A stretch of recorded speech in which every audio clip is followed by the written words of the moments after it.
Fellow Gambians, my name is Ambassador Essa Bokarr C.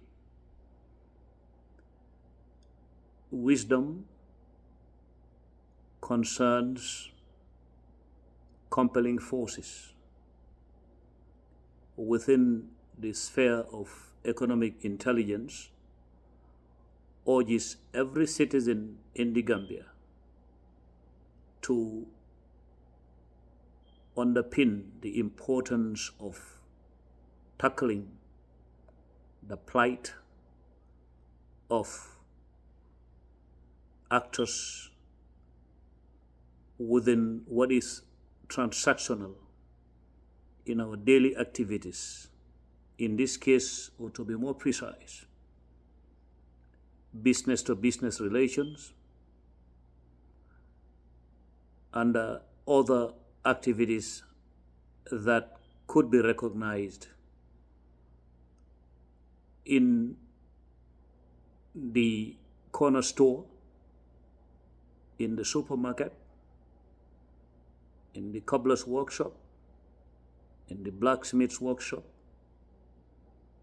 with the hawker, or what affects the hawker, what affects the driver at the car park, what affects the vendor at the market, and indeed at the Tanje beach, among others, what affects women in their gardens. Likewise, make a comparison between the corner store owner, the hawker, the owner of the small boutique, and the merciless competition they are facing as far as sprouting supermarkets in the country, among other businesses that have found solace in dealing with the system in place or the regime in place at the mercy of the society at large. We cannot dwarf, neither can we ignore the fact that the corner store owner, the boutique owner, the cobbler, the blacksmith, the taxi driver are definitely the backbone of the Gambia's economy. Where their plight is not addressed, we will continue experiencing inflation and hardship as far as the index of living is concerned. A line must be drawn between what is wholesale and retail, particularly where what is wholesale and retail all comes back to those who claim that they are the ones who handle the bigger side of the market and then would control both wholesale and retail. It has made life very, very difficult.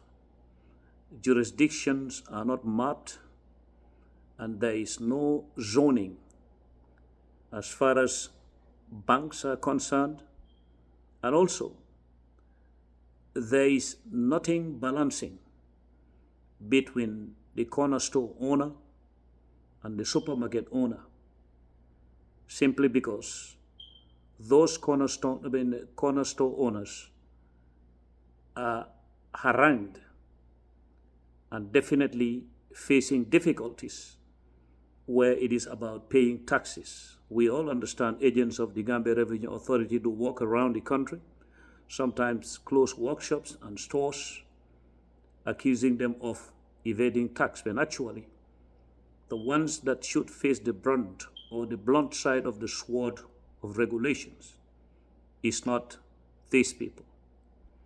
We have to understand that the difficulties that people face daily in their houses is caused by people who are considered to be the big business owners versus the corner store owner, the boutique owner, the tailor, the blacksmith, and the taxi drivers or gele drivers we find in the car parks,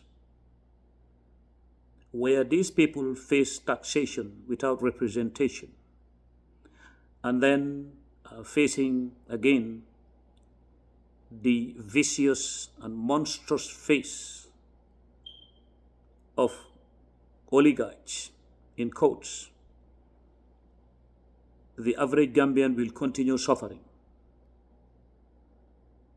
A case in point is where those people who go to the store or the corner store or the boutique to buy things, the guarantee is accessibility and also empathy, because the possibility of having the usual notebook or exercise book kept by the stores where average Gambians can come and take a loan, go home and eat a breakfast, and later on come to pay, does not exist with the supermarket. Neither is it always possible for any Gambian to be able to find his or her way to where they want to go when fuel prices rise and the taxi drivers, those within the greater Banjul area or those who go to the other side of the country in the hinterland, cannot also be compelled to ask for reasonable fares when we all know that the fuel prices are rising. In all this, the difficulties that people are facing, most of the time we all blame the sellers or the vendors, when actually it is the modus operandi of a sitting government that has failed.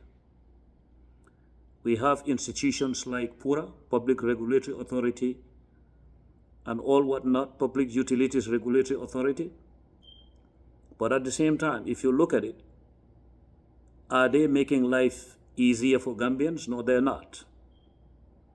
Everybody is feeling it, and the people who have direct access to the community or the society, and those who the community also have direct access to, are these vendors, these hawkers, these fish vendors, the tailors, the blacksmiths, shoe repairers, and the other local vendors within the market, especially those who sell clothes and food. It is very difficult for every Gambian to live through this situation. And we are all shouting our lungs out or blowing our lungs out. And then the government in place would want to survive through that noise, pretentiously standing before us to make us believe that it is the sellers or the vendors who make life difficult, when actually they are the ones who make life difficult. Every year, year in, year out, we do see people with billboards bearing their images being praised for standing up to be the outstanding taxpayers, when actually that is just a movie of deception.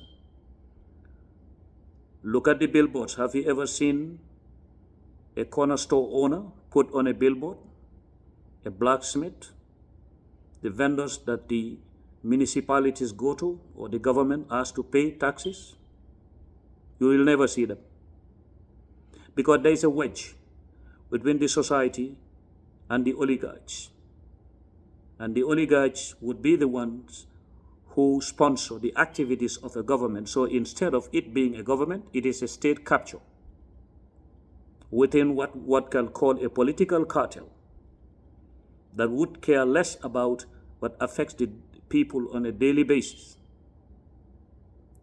We can see donations all over the place geared towards political matters for them to want to be admired.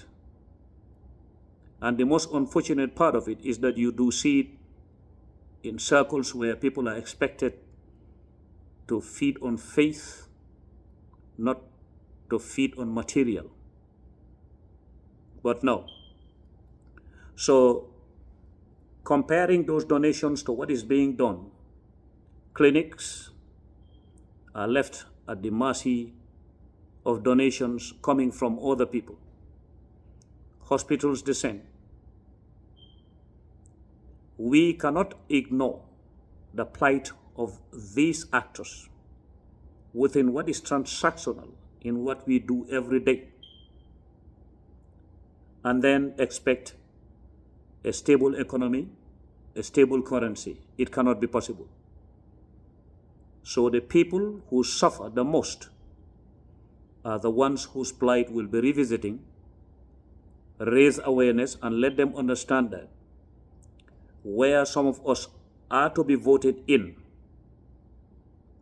the priority will remain nothing other than those who fortify the backbone of the republic will be the first priority. And these are the actors that I mentioned.